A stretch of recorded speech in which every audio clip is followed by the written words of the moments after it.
The 2024 BMW X6M Competition, this along with its mechanical twin, the BMW X5M Competition, represent the ultimate two-row BMW SUV. This is for the man or woman who wants a over 600 horsepower hauler that they can take to the track, dominate the highways in, and of course, go to 0 to 60 in under 4 seconds. And this vehicle, as tested with destination, sits at an eye-watering $146,000. However, BMW will tell you, and I will largely agree with them, in the super SUV class of cars, this thing is technically a value proposition, with things like the Cayenne Turbo GT from Porsche costing around $200,000 with similar options, if not more. The Lamborghini Urus costing God knows what, $300,000. The DBX 707 being $300,000. The BMW, at least compared to its exotic rivals, is a value proposition. The X6 variant starts at $127,000. The X5, which is the non-coupified version of this, starts a little less than that. There's like a $5,000 or $6,000 delta. The main difference between these two vehicles, other than the styling, the X6 being the coupe variant, is usable cargo capacity and rear roof line. The X5M gets about 2.5 feet of extra cargo capacity over this X6. The X6 beats it in being like 30 pounds lighter. This is still an incredibly heavy vehicle, as we're going to talk about in the shop, but this is technically the sportier of the two. Now, let's talk about the differences in an interior perspective, as we've covered the X5 and X6 at this point ad nauseum. The difference is you get the M steering wheel with the M button pigtails. Obviously, you get all the M software to deal with all the drive modes. You get M specific seats when you get the executive package, which this car has. They're heated and cooled and massaging. They are actually very comfortable. They hold you well on the track. They're good on long distances. This also has the Bowers & Wilkins Diamond audio system optioned in, and it's about a $3,400 option. Well worth it, particularly when you're blowing over $140,000 on a car. It does transform the day-to-day usability from a audio perspective of this vehicle. Past it though, I think it's time for us to head in the shop and put this thing up on the lift.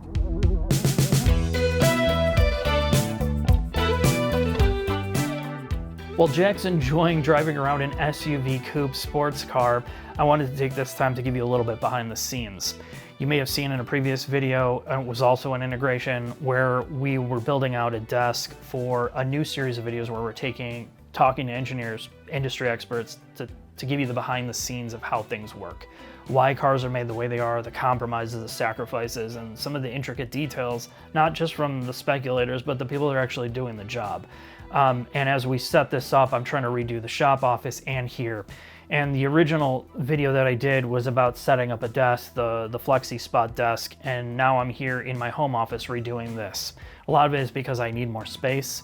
I have studio monitors, cameras, DACs. I'm eating constantly here. I have a 17-inch workstation, a Dell Precision here, and all of this eats into real estate. And I've been a huge, IKEA desk guy forever because you can get your hands on it. You don't have to worry about it getting damaged and shipping like Amazon, which is a total nightmare. Every time you get furniture from Amazon, it's always damaged. So IKEA was like that middle ground, and it was not exactly cheap, but it wasn't crazy expensive. But my issue with all my desks is they always turned into junk after a while, either bowing in the middle with the chipboard, or like in the case of the desk I just replaced, I had a wood top, which is fine, I kept it oiled, but the legs always failed. So I had spare legs, so when the leg collapsed, I could put a new leg on. I mean, it was just stupid. So with FlexiSpot sending me this E7 Plus desk, you could choose your desktop size, which I always choose the largest 79-inch. And it's an adjustable desk. It has 2 motors on it. It raises and lowers. It's really smooth and quiet. Compared to the E7 Pro, I think the leg design in the E7 Pro is a little bit better, same as cable management, but they offer really good discounts on this. So once you have it set up, you don't notice. It's got a massive load rating, which if you're somebody doing like server configuration or like you have amp testing or something, that would make sense because its static load is 550 pounds, 440 lifted. So if you're doing that type of stuff, it's going to handle it. Otherwise, it's overkill unless you plan on sleeping on it. It's also super stable. Obviously, that's their big thing. Like a lot of the IKEA furniture and some of the Amazon furniture, that's really flimsy shit. So they're trying to find the middle ground of price and value and quality here. You know, it's hard to get both, and I think they found a good middle ground. I always choose some type of like harder desktop. So this is bamboo, like the stained bamboo. I have the natural bamboo at the shop.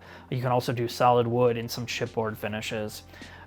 It's a really good desk in terms of space and usability. Assembly, like anything, is a mixed bag, right? Like you have some big ass boxes. You really have to get your head in the mind space to set this up and to take the time to do it right. And you know, I get pulled away a lot. This is not my primary function to build desks and set this stuff up. I want to do it once, and I made a mistake, got pulled away a couple times, and I measured it out, and then I forgot to screw down the tabletop to the frame. Like the dumbest mistake ever. So to go back and do that just 8 more times. So again, you know, you're doing this once, you want to do it right, take the time, do your cable management right, and you'll have a great office space. So this is my live stream / 2-person interview desk. This is where I do all my editing assembly. So I get all the things cut up here. This is a color calibrated Dell display ultra wide, and then I have my precision here. And then when I'm done with this, I move over to my other desk surface, and that's where I have my real expensive color calibrated monitor and somewhat of a calibrated audio setup with near field monitors to do all the audio editing. And that's where all the finishing work is done. And when I'm rendering or exporting over there, I can come back and do some work here. So it's nice to have these 2 spots, or if I'm having like Jack over or I'm having meetings or whatever, I can kind of bounce back between and not be locked in at one, especially if I have the fan roaring, doing rendering, I can come over here, it's a little bit quieter. So this is the kind of the funnest setting up an office space. You know, the Flexi Spot desk part, they have stuff that's affordable all the way to expensive. And they sent me this chair, which, you know, clearly I wanted to see what it was like because it's a $350 price point, which is really low. I have my Office Depot chair that I used for a long time. This guy was $650, and honestly, it's just not worth that. It's big box store markups. And I also have a Herman Miller that I bought during COVID, which is $2,100.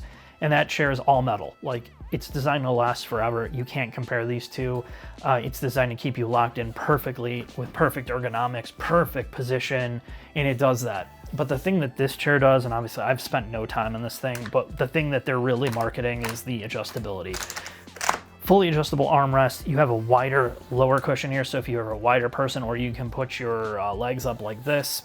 It has an adaptive lumbar support, which is nice, or you can lock it down. The headrest is adjustable, like up and down and in and out. I mean, this chair really does give you that. I do find that it doesn't drop down as far as I would have thought, so you kind of have to use your desk to kind of get you in the perfect position, but I think it's finding, again, the middle ground. It can't fit every body type, but what it does do is give you the adjustability to try to get comfortable, like whether you want to be lazy or if you want to have good ergonomics. And I think for that, it's a good value. But as I finish this office setup and all of this, I'm going to have a dedicated video to show you all of these things. But if you're interested in it, obviously we have some links that I can share. You know, I appreciate you watching this, and obviously a big thank you to FlexiSpot for providing this stuff to kind of set up our spaces for these future projects. In the shop with the BMW X6M, I'm going to say this first. It's very easy to be cynical of super SUVs. Why would you buy one of these things? They're so compromised. They cost so much. You could get an M2 and an X5 for the same amount of money. And while that is a valid point, the truth is these vehicles sell very well for manufacturers. BMW cares about this class of vehicle because people buy them. Same for Porsche with a Cayenne. The GLE 63S sells great for what it is. The Urus is the best-selling Lamborghini. The DBX and the DBX 707 are probably why Aston Martin still even has a business. These vehicles are important because people no longer buy sports sedans. They're looking for that do-everything solution product, which is the X6 and the X5M. They are track capable, albeit no one took M5s to the track, and no one's going to take this thing to the track ever, but it will do an incredible lap time. Like, this thing is faster than an old Ford GT, a current generation FL5. It's faster than a 991.1 Carrera S around the track.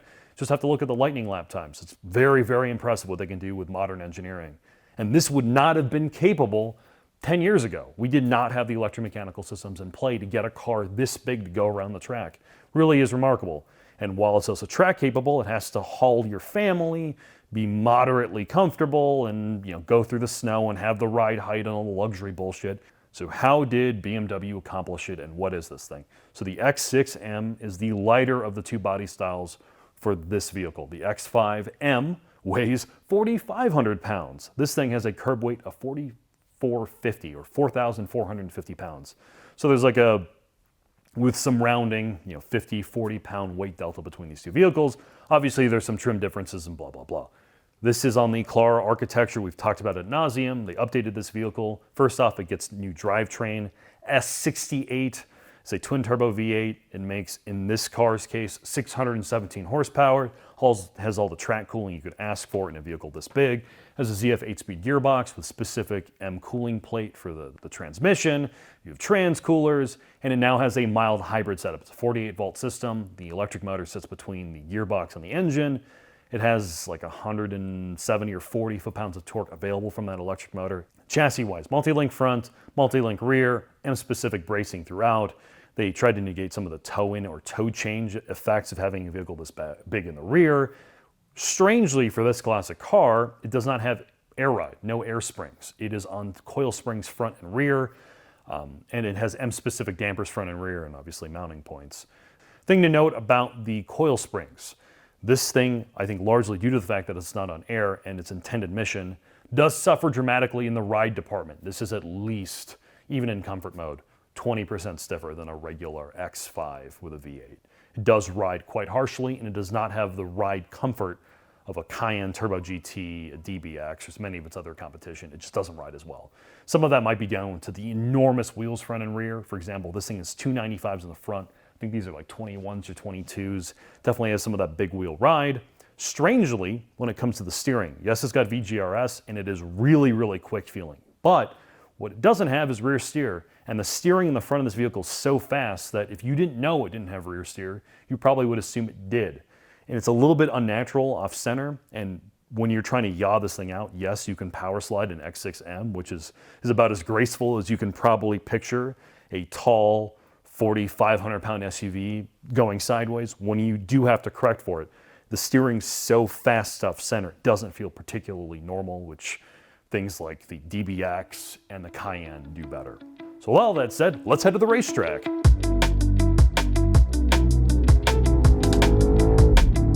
Sips. Chris, we're in the X6M around Autobahn Country Club South. This was not a planned track day experience. I know you've spent less time in this vehicle than I have, and I'm sure about 3 owners are actually going to do this. But let's walk me through, or let me walk you through what this thing's like to drive at the limit.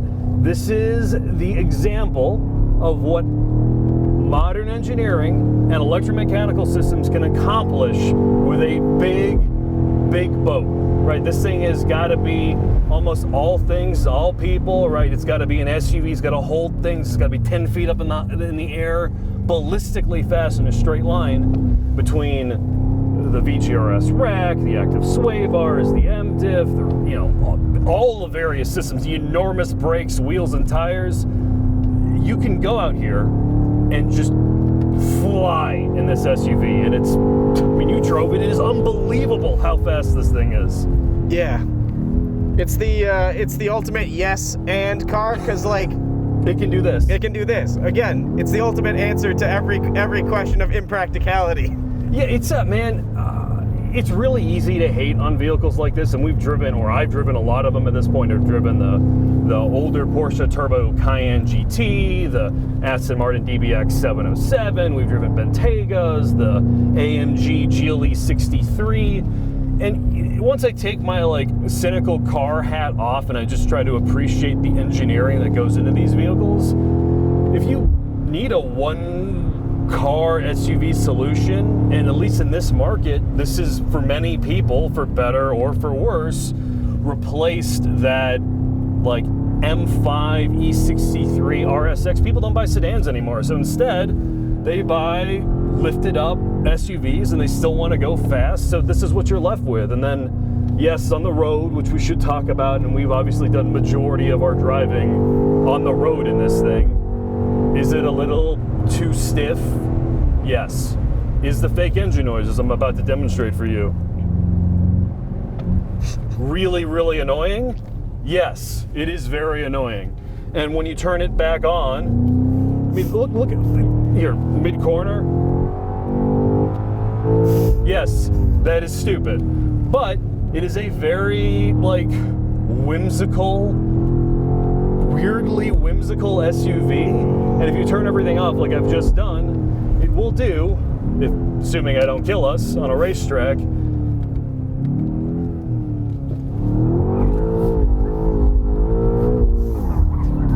power slides, which, you know, is something this big does not seem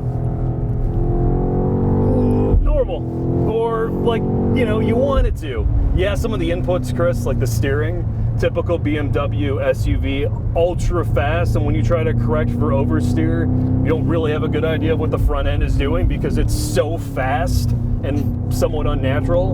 And the brake pedal, because it's an e-brake pedal, a brake-by-wire like all the modern BMWs, you don't have a great idea of what the, you know, what's happening with the front end. But again, on the street, you're not correcting for big slides. You're never really going to be threshold braking like 110 miles an hour into a big braking zone like this.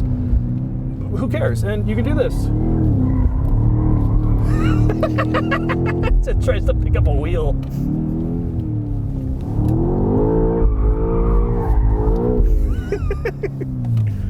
So with that, Chris, I think it's time for us to wrap up this video and head into our final thoughts.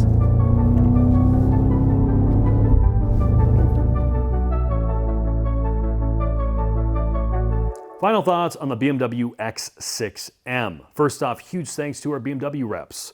They answer some very technical questions from two very nerdy people, and without their support, we would not be able to do these videos at all. And their technical support really does go a very long way. And also thanks to Autobahn Country Club, a racetrack in Joliet, Illinois. So with that, what about the car? Well, the X6M is a very niche vehicle. It's for that person who wants an incredibly fast, track-focused, two-row SUV. And if you want the capability that that has to offer, this is a value in its class. It really is very, very fast. And I do prefer it to its nearest rival, the GLE 63, largely because I think it's got a better interior. I think the 8-speed is better tuned than the transmission in the Mercedes. And this drivetrain, the S68, is really, really impressive. Compared to its much more expensive rivals, like the Cayenne Turbo GT and the DBX 707, this does drive worse. A lot of its inputs aren't as natural. You know, it doesn't ride as well as this vehicle.